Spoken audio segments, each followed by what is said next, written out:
Hey, it's Tara, it's time for Sunday Reads. So, you remember how last week I said I read 0 books? Well, this week I have finished 5. Wow.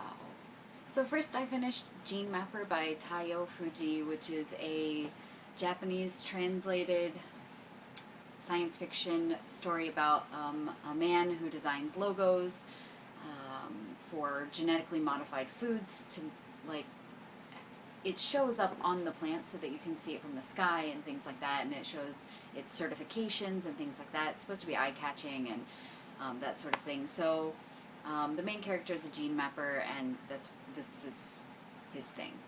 So anyways, one of his biggest projects he's been working on, SR06, which is a genetically modified rice, he has made it so that it cannot be attacked by any sort of pests or things like that, but there is some sort of creature that is like eating their plants or changing their plants so that the logo is being eaten.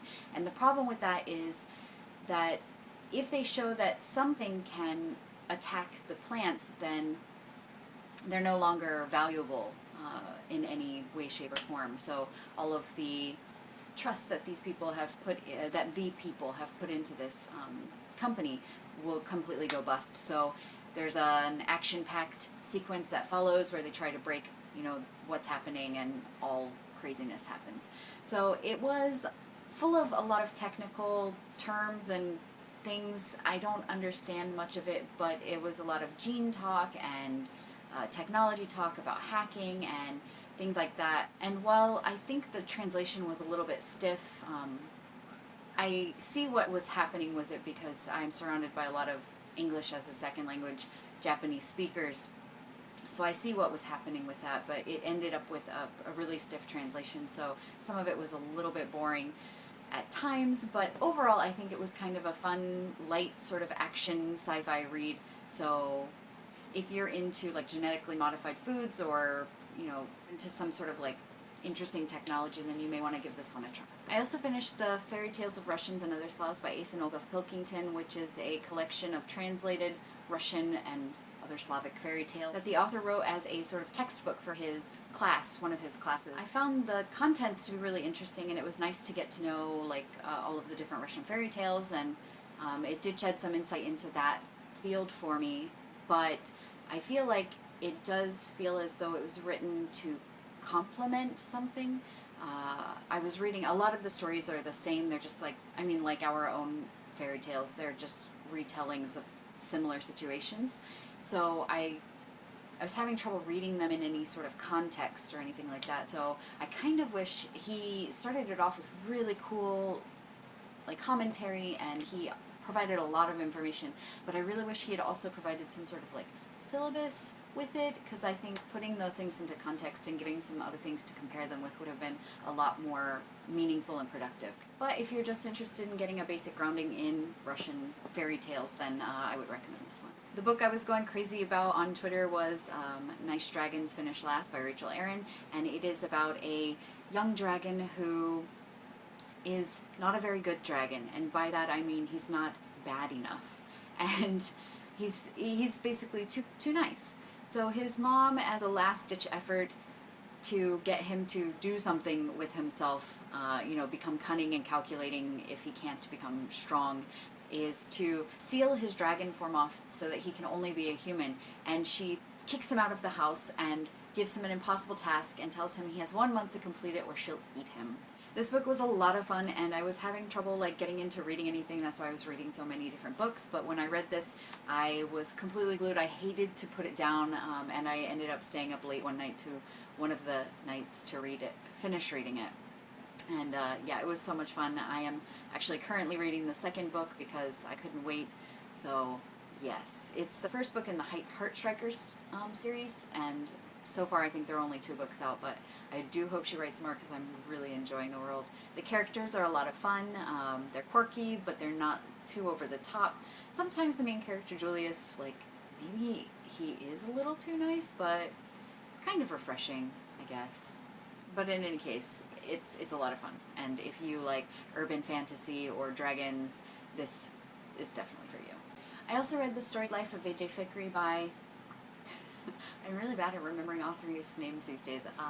Here? I think, I can't remember who mentioned it first. I think maybe it was Jane at Yes Miss Jane, but I did hear maybe another person also mention it. In any case, I was not prepared. This is a book for book lovers. If you love books, you should read this book.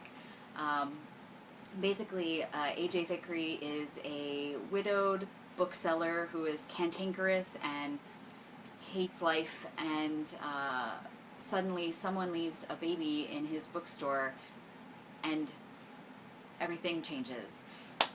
I thought that it was going to be like really melodramatic and over the top, but everything was perfect. There was a lot of humor, but also sadness, but they were so well combined that I was like laughing and then crying and then laughing and then crying, and it wasn't like an emotional roller coaster. It was life. It was beautiful, and I'm starting to tear up just thinking about it, so I'm just going to stop and say that if you love books, you should read this book.